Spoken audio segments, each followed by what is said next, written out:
Welcome to the Endless Entrepreneurs YouTube channel. My name is Luke Henson, eBay seller, Poshmark seller, now a Mercari seller. I also invest in real estate with long-term rental properties, and I work full-time in the corporate world. I use the channel to document all of that, and per the title, we're going to be talking about that first line of business, talking about reselling, primarily with eBay. I think that Poshmark, and sorry, adjust my camera here, Poshmark and Mercari will be kind of like a added bonus to this concept. I think this concept works for all of them regardless. But I really want to talk today about 3 really practical things that you can do to immediately scale your reselling business. And these are practical to not just someone growing a large business. I'm talking about just a single reseller who's going out and thrifting, doing everything themselves from start to finish. There are ways that you can scale by yourself in the beginning without hiring help. I think that the first thing everyone thinks when they hear scale is hiring employees or contractors or help or buying in bulk and all these different things.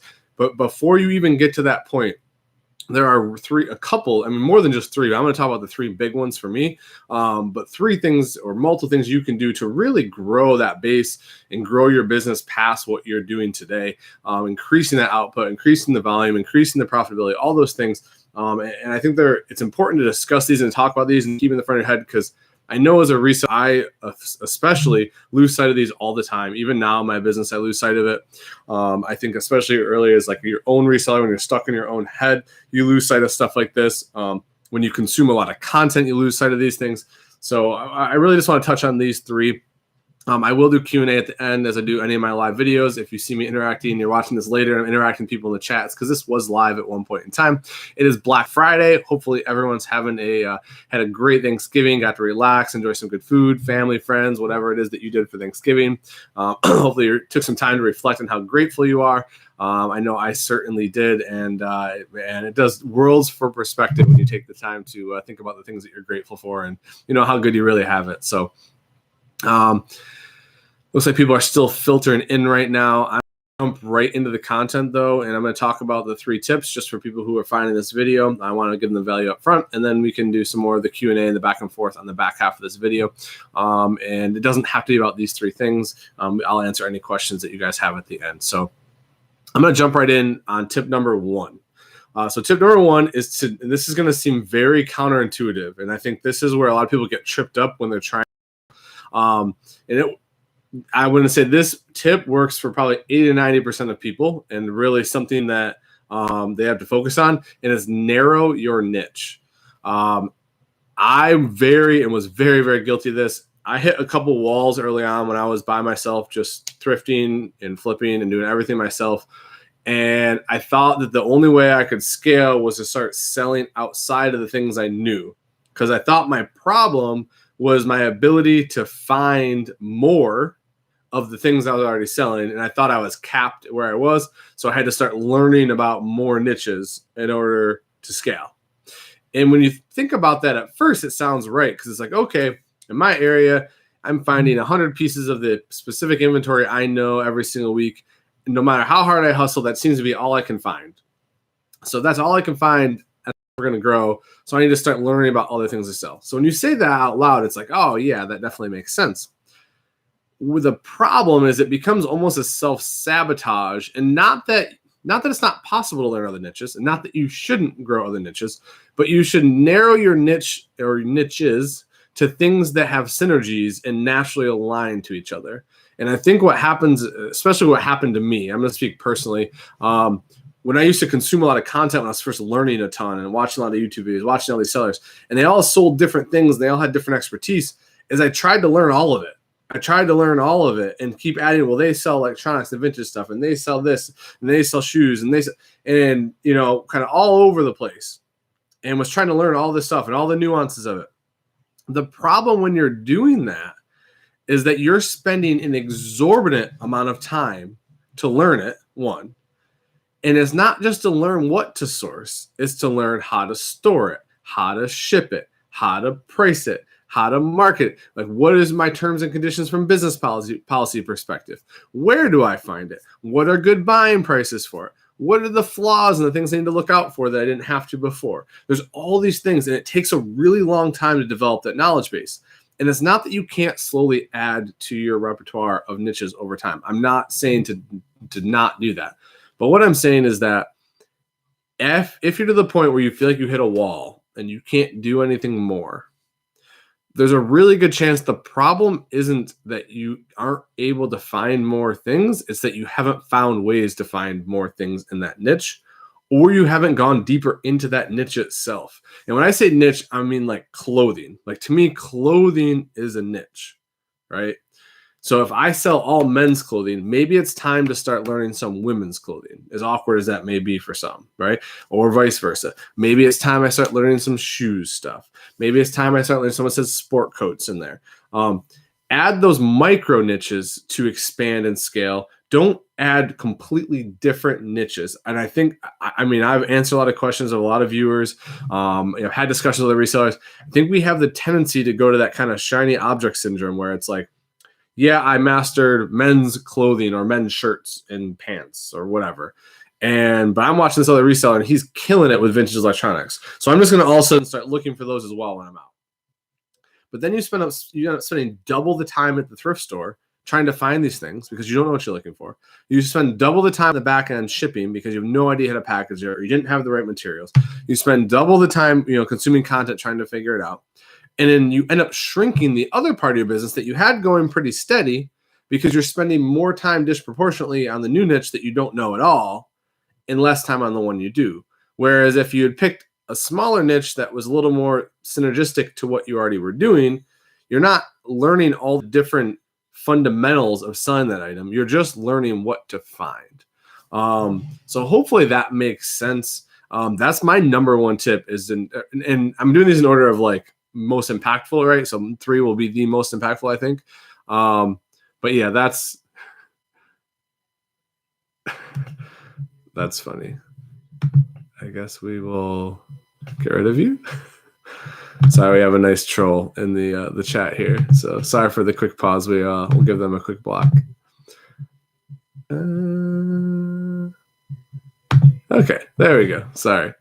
But in any case, I think that's a really good place to start and one kind of pitfall to avoid. And I think I beat that one to death. I think hopefully you guys get that. More than happy to answer questions after or in the comments. So that's one. And I do want to shout out. So Ghostface Pickett in the chat just said that he did 5K this week in sales. That's great. Awesome. Congrats. That's a lot of volume. So number 2, I'm going to jump right in. Number 2 is focus on time. And I know that sounds really simple, but it's really hard. And I'm going to go deeper on this, but I just want to really elaborate. I want to really put that in the front of your head is focus on time. So the only reason you can't scale is because you don't have any more time. And so what happens here is you can approach it a couple ways, right?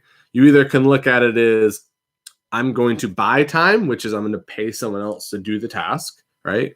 Which is a route I've gone at the point at my business is I pay to have a lot of things done in my business. Or you can learn to do more with the time you have. And so I think, especially as a solo reseller, when you're not ready yet to make that bigger leap and start hiring someone or doing that, like maybe you're just not to that, right? Focus on the time you do have and what you're doing in that time. And I'm going to give some really practical examples. And one of the things I underlined here in my notes is just you need to become obsessed with the time you spend in your business. And I don't mean spending more time. I mean, be obsessed with the time you already allocate to spend on it every week and getting more done in that time. Because we're all guilty of it, right? We're guilty of shipping at the end of the night or in the morning, whenever you do it, and you're scrolling Instagram in between items you're shipping, right? You load the weight in there, you package it, you hit the label, oh, look at my phone, a couple direct messages, whatever. Oh, let me finish that, right? It's an extra 30 seconds you just lost there. And you're shipping 12, 15 packages, you're losing 6, 7, 8 minutes. You're doing photos and notifications pop up on your phone as you're taking pictures of items that you're prepping. And you stop to answer those texts. You stop to send the photo or to laugh or to look at the meme, whatever. and you're losing a minute here and 30 seconds there. And all these things start chipping away at the existing time that you have allocated to your business, and you're getting less and less done in it. And so although at the end of the day, you feel like, man, I just can't get anything else done. Like I need help. I can't scale. Blah, blah, blah. I'm hitting these walls. At the end of the day, if you look very critically at how you spend the time in your business, you could be a lot more efficient. I could be a ton more efficient at my time. There's a reason I first started outsourcing the things that I enjoyed the least, and I got the most distracted during, because I knew I never was going to get that much better at those. And it was better to pay someone else to do them, like on a per piece basis. And that's where those conversations happen. But you need to become absolutely obsessed with what you do inside of that time in your business. And narrowing and playing off the tip number one, narrowing your niche allows you to do that even better, right? Like think about doing photos of a specific item that you've sourced 100 times. You know very fast how to position the item, how to fold the item, what angles you need, what tags you need. You're whipping through it because of the familiarity. And then if you're hyper focused on your time and not getting distracted, now you're really cranking through. You're putting out a way bigger volume than you ever did before, because you have a expertise in that item. You've had the repetitions with that item, and you're hyper focused knowing I can't waste time right now because this is what's going to get me to that next level. And I'll also say, piggybacking on kind of the focus on time is, and this is kind of like a bonus, is don't try to spend exhaustive amounts of time consecutively on your business. And I know sometimes you don't have the option, but I'm a big proponent of like 60 to 90 minute blocks. Like anything over 90 minutes gets pretty rough to be really efficient with your time, because you start to get distracted. Break it up with the other things you need to do that are non-business related. Spend a half hour folding laundry, or spend a half hour meal prepping, or whatever it is, the chores, the things you need to do, cleaning up, whatever it is. And then go back for 60 minutes and have 60 minutes of hyper-focused productivity in your business. You are going to get so much further ahead and so much more done. And I really challenge everyone on this. Pick a couple things in your business that you can very easily measure. So for me, like when I was at this point, and you can look probably way back at some old videos on my channel, one thing that me and Jason from Prof Sales and Chris Lynn from Daily Refinement, one of the things we did was we had a group message all day where we were texting back and forth. We were timing how long it took us to do a batch of photos for 30 items, for 20 items, for 10 items. We were measuring by item basis. Like as the volume went up, was our productivity going down? Was it going up? And we would start challenging ourselves to get more done while having the same quality, not sacrificing quality. But we started to see this huge increase in productivity because we were so hyper-focused on that metric. We were measuring it. There's a lot of books and good stuff out there about measuring things, but when you really start to measure and put numbers to things, you become much more aware and attentive to it, and you become more productive around it. So hopefully that helps. I beat that one to death, but I really think it's important. I think that we all can do a lot more in the time we have and than what we think, and I think it's a really great place to start when you're trying to scale. Okay, so there's that. Number 3. So 1 was narrow your niche. 2 was focus on time and become obsessed with it. And then the 3rd, and these are all things that you can, doesn't matter what stage your business is at. This is practical at any stage.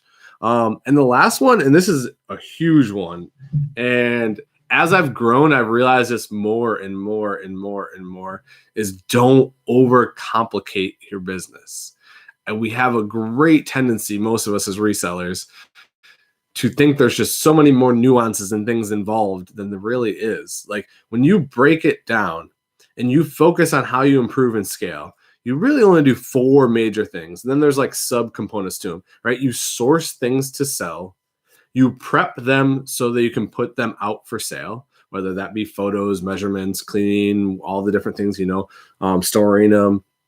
And then you list them for whatever audience or platform. So I'll, using eBay as an example, but it could be Poshmark, Mercari, wherever. And then once that's there, the only thing left to do is to have, basically is to ship or fulfill the orders. And within fulfilling, I consider customer service as a part of that. Those are the 4 like big pillars that you focus on. And I think that we kind of complicate that more than it needs to. And so when you're trying to scale, you need to look at those 4 areas and go, where am I wildly inefficient, right? Like, where is some of my processes make no sense? Like, why is my shipping station the farthest room away from my inventory, right? Where I store it? Why, why do I have this label printer that takes me 20 to print a label when I could have one that takes me 2? Or why haven't I taken the time to fix this setting that I have to hit 3 clicks on every single time I process an item, where I could change it to 1 and I just haven't because I'm too lazy? I mean, there are things in my business that happen almost weekly that I'm finding, I'm like, wow, I was wasting 7 seconds there, 6 seconds. And it doesn't sound like a lot, but when you're selling hundreds or thousands of items, like I'm selling 450 items a month right now, 500 items a month. Like, that adds up when you're doing it every single time. You only get so much time. And so don't overcomplicate the things you have to do. Make them as simple as possible. When you make every step as simple as possible, you're reducing time to perform and execute it. You're increasing the quality and you're reducing mistakes that can be made. Mistakes just tack on time and slow you down from growing, right? Like, complicated steps slow you down and prevent you from scaling. The simpler it is, the more continuity it has, like the more it just is easy and makes sense, the quicker you will grow your business. You'll get better at it. You're just going to fine tune all the parts of it. And so these 3 tips, again, just going back: narrow your niche, focus on your time, become very obsessed with it, and then simplify all of your processes. Look for all the ways you're wasting time. Simplify your business and you'll see huge results. It's something that I've done probably too slowly. I think that I've become effective at it, but I definitely didn't become as focused on it until probably this last year and a half. And I'm starting to see really big dividends of simplifying and continually improving that as I go. So anyways, those are the 3 tips. Hopefully you guys found these helpful. I'll definitely take questions right now. And I have lots of other ideas on scaling. So, if this becomes more of a conversation, I'll give some of those as we go. But these are, to me, are practical. You don't have to have a large amount of money or have to be able to buy in bulk or have that special relationship. Like, these are things you can do with your current setup to actually scale and grow your business. So Chris was just saying that they're slower this year versus last year. Keep waiting for floodgates to open. Yeah, and that's interesting. So actually, November's been a little slower than I expected. I thought November was going to be a lot more booming, but I would really challenge you when that happens is to take an honest look at your listings, what you're listing. Are you listing brands and things that maybe are out of trend now? I usually see when I have a dip in sales or something like that, it usually has to do with the way I'm sourcing.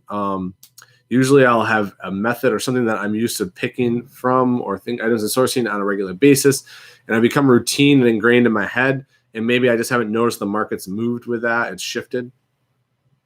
So you just said that me and Chris are worlds apart. You mean geographically? And I assume you're referring from Chris from Daily Refinement, or just from our business in general. He's definitely worlds ahead of me from a scaling perspective and volume perspective. He's crushing it right now, which is pretty sweet. Chris, you said that you're cross-posting approximately 90% of personality. We're definitely different. We have the same obsessive nature we both like to build things. I think that's where we've always hit it off, is we like to build things. Like that's innately my personality. I love to grow things. The money's great, but it's not the excitement for me. The excitement is the growing of the business itself. That's interesting. He's definitely a bit more outgoing than I am. I'll give him that for sure. So Chrissy said that she's cross-posting approximately 90% of everything she lists on eBay onto Poshmark. That takes almost twice as much time as it would if I list 2 times that amount on eBay. Yeah, that's interesting, Chrissy. So I've been having the same, and this is as I've been growing to multiple platforms. So something I just discussed today, actually, with my VA, my virtual assistant. First of all, I can't say enough. I sell these videos. She's just an absolute rock star. But I've grown slowly. So like I started with just eBay with her. So using InkFrog. She was doing InkFrog listings. And then I started having her cross post to Poshmark. And it was like individually doing it. And just like you're saying, kind of listing eBay, then cross listing it. And then just this week, 2 days ago, I started listing on Mercari. And so I've been figuring out the nuances of how to handle that. And so what we've switched to, and for kind of the similar reason you're bringing up there, is before I was having to kind of like list it on InkFrog, and then I would set the pricing and set it live, and then she would go back and cross post it to Poshmark, and then was going to do the same thing with Mercari. And what we've done is when we talk about simplifying my business, this is like a really good example.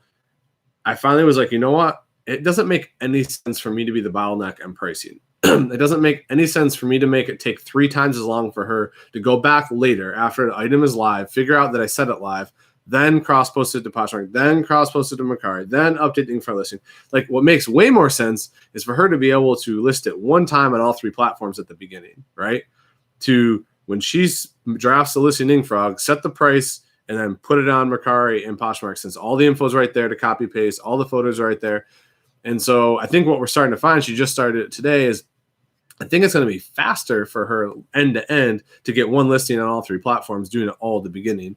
And so I would challenge you, Chris, just to look at your process and see if there's ways that you can do that all at once faster. It sucks once, like, I know what you're probably going through right now, which was hard hump for me to get over, was getting everything you have on eBay over onto Poshmark. One thing I might suggest, honestly, is only cross-posting new eBay items onto Poshmark. Just count all your old inventory as eBay only, and just say, draw a line in the sand and say, from this moment forward, anything that I list, I'm going to list on both at the same time all at once. I think you'll find it's faster, less daunting. And then maybe cross-list Poshmark stuff or stuff to Poshmark when you don't have new inventory to list. Maybe, instead of that, substitute it as cross-posting. Maybe that'll help. Wow. So Ghostface in the chat saying that he went to a thrift store on for Black Friday day and scored 50 sport coats. That's a lot of sport coats. Holy cow. I think the most I ever pulled on like any type of sale day might have been 15 or 20 at the most. So hard to find the right brands that aren't flawed and are reasonably priced. Any other questions here? Oh, that's a good one. So Mark just asked, what is my current sell-through rate? So last month on almost 3,200 active listings, I sold, and I just speak in months, not really daily when I look at it. 20. Sorry, just doing some math in Excel here real quick.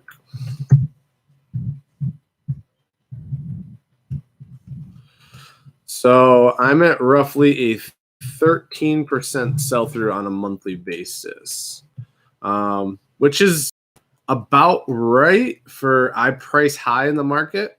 One thing I'm starting to move towards the end of this year. So now that my inventory is getting the size, like I have 90, I'm almost at 10,000 at individual units. So I have like 3,300 and like 80 active listings right now, I think. Don't quote me on it. Like that. I have a lot of multi-quantity. So now that I have a lot of multi-quantity and it's costing me cheaper and cheaper to get that stuff listed, and I'm in it for cheaper and cheaper because I'm buying in bulk, is I'm actually starting to price a little more aggressively on those items, just because I don't want to sit on, like right now, I probably have 3,000 pair or 3,000 pieces of Umbro soccer stuff, which is lower end. It was all new with tags, closeout stuff. And I'm in it for like dirt cheap. But like the average sell price of most of that stuff shipped is like 10 to 15 bucks. Like it's not a lot, but I've got 20, 30, 40 of a single SKU. So it was so cheap to get it listed. So it's interesting when that happens. Oh, that's another really good question. So 2 good questions. So Mark said, how does that number drop the more you grow? Yeah. So it doesn't have to. So it just depends on your model. It also depends how you're sourcing. So I saw my sell-through drop as I started to buy more new with tag stuff, because my pricing was a little off compared to the competition. Whereas when I was selling used one-off, like very niche home run type items, the sell-through was a little faster because they were not more, I guess probably demand's the right word for it. But there was less competition for that specific item. Whereas now I'm selling more mainstream, I would say commodity-based new attached clothing. So I have to be a little more strategic on pricing and stuff. So I noticed a hit to my sell-through rate in the beginning. It's starting to come back up because I've been getting better about, I strategically use promoted listings for some of my new attack stuff, strategically price other areas. I'm just tweaking and learning all the time on it. But yeah, I took a hit at first when I started growing. The other question is, how come business doesn't double when you double your inventory, which is another awesome question. I think naturally the economy of scale isn't one for one, right? So just because I double the amount of inventory or the double amount of value of inventory doesn't mean that that's going to be a flat line of growth. Like that's just not necessarily how it works. And I'll say probably another big reason for that is you think about that type of kind of curve is the stuff you're listing eventually trends out, or when you bought it, maybe it was a $30 sell item, right? In mid season, but 6 to 8 months later, it's out of season, out of trend, and now it's dropped to a $20 or $18 item, and you haven't caught up repricing, bringing it down, adjusting the market, whatever. And I think that really drags your sell through down as you're growing massively inventory. Because I know I get really focused on the growth side of it. I'm just like, get more stuff listed, get it up there, get it processed, get it to my contractors. And one of the other big reasons why I've shifted to now having a VA do all the listing up front, right, cross-posting from the beginning, is to get me less focused on kind of that bottleneck piece and to just be more quality assurance as far as like always looking at my pricing, always sending offers, always tweaking listings. Like I'd rather spend that same time I was doing on that on this piece to get my sell through to keep going up, to be current with the market and stay competitive. Hopefully that makes sense. I don't consider myself an expert in like the economics 101 for it. I'm pretty solidly aware of what's going on, and I think I run an effective business, but there's definitely people who probably could speak to that even better than I could. Someone just asked how my sales are. Sales have been up every single month consecutively since March or April.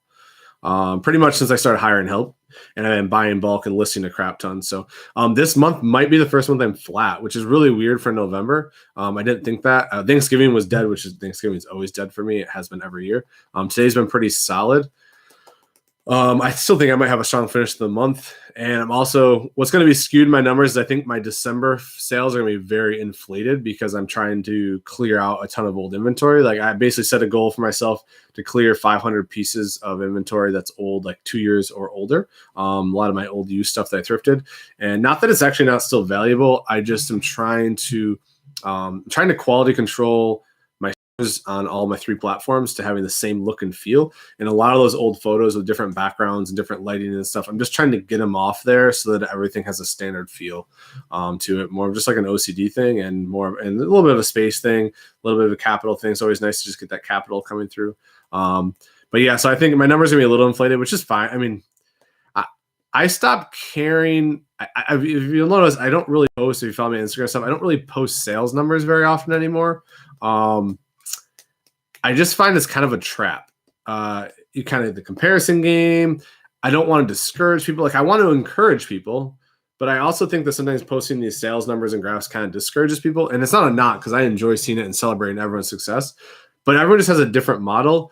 And like I follow a lot of like drop shippers, and they'll post their 260 grand in sales over the last 60 days on eBay, but they're operating at like a 0.5% net margin, like or 1% margin, which is still great. Like it's still a great business, and there's nothing wrong with it. But I think people get really discouraged, thinking, "Oh, I'm not at that point. Oh, I wish I was there." And it's like it's just a little bit of a mind trap to fall into. And here's a question I get all the time, and I have no problem answering. I think it's a great question. Is, am I planning to go full time? So not really anytime soon. I've pretty much stuck to the philosophy for the last several years. As long as I can still grow my reselling business while working full time, I don't really have a lot of motivation to stop, because it's just that much quicker I can grow and more capital I can throw in. And I kind of really look long term, like when I'm 50 and I'm 60, it's like grinding out these years now. I'm still not like, I found some really good balance this last year finally with starting to outsource some of my business, and I'm getting to do and not burn out and do the recreational things and have the family time and, golf and work out and do the things that I really care about and still grow my business and still work full time. So I don't feel like I'm sacrificing too much doing it. So I'll probably keep grinding out for a while. Eventually I want my own warehouse. And I think that when I have my own warehouse, I don't think I have much of a choice. Like I think once you get to that point where you're committing to the warehouse, you're committing to the tractor trailer loads and the sourcing that way, that's just what's going to happen. Like I can't do both. So whenever I get to that, I still think I'm quite a ways away from that. But yeah, hopefully that's a way honest answer for you. And someone just said, how do you spend your time real estate versus reselling ratio? Probably like 95% reselling to 5% real estate. To me, the way I view real estate is it's a wealth building tool so that my transactional reselling business doesn't become a trap. So like the way I view reselling is it's a great way to build a business, to generate capital, to generate transactional income, to scale. But at some point, it's really hard to cash out and sell your reselling business, but it's very easy to cash out and sell a real estate portfolio.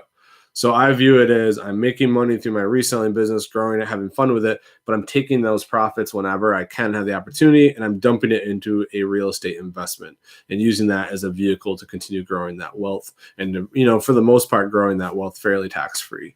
And so it becomes a tax strategy. There's just a lot of strategies coming to it, but I don't spend a ton of time on a daily basis in real estate. However, my tenants are turning over for the first time in one of my long-term rentals.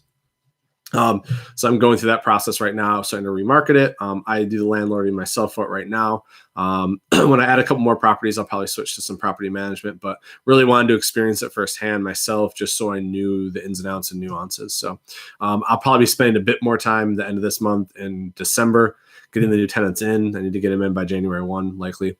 I'm lucky I own my property in a school district, the one I rent, so I won't have any problem renting it, hopefully. So someone said, I find myself obsessing about my business. Do the same. Yeah. So my wife will be the first one to tell you one of my flaws is I have a really hard time unplugging. I get very obsessive about my business. I've done a really good job this last year. Actually the first motivation for starting to hire help was I realized that I was becoming too obsessive and spending too much time on stuff that was eating into other quality time that I needed to have. And so that was my first indicator of, okay, I've hit my wall. I need to start hiring out some help if I want to keep growing my business and still have some sanity and balance. So yeah. And yes, I still have a 9 to 5. So Paul said, that is the very best explanation of the role real estate plays in the game plan for eBay business profits. Oh, thank you. I appreciate that. Yeah, I mean, I like reselling is a fantastic business, and I think it's a very freeing business for no matter the situation you're in, because you don't have to do it full time to make it a serious money machine, so to speak.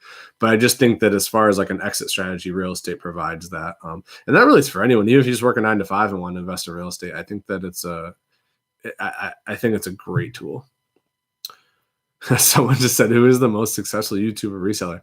I honestly don't know. So this might be surprising, but I don't really consume a lot of content anymore. That was one of the things I had to cut out. I used to love watching a lot of the resellers, but I just had to cut that out because I just have limited time. And so I don't really consume it. The time I do consume content is I watch Gary Vee. I find him very motivational. I think that he has a very, I won't say similar mindset. We have commonalities. He's a much more intense version of me, or I am a less intense version of him. I don't know how you want to say that. But yeah, I love his content.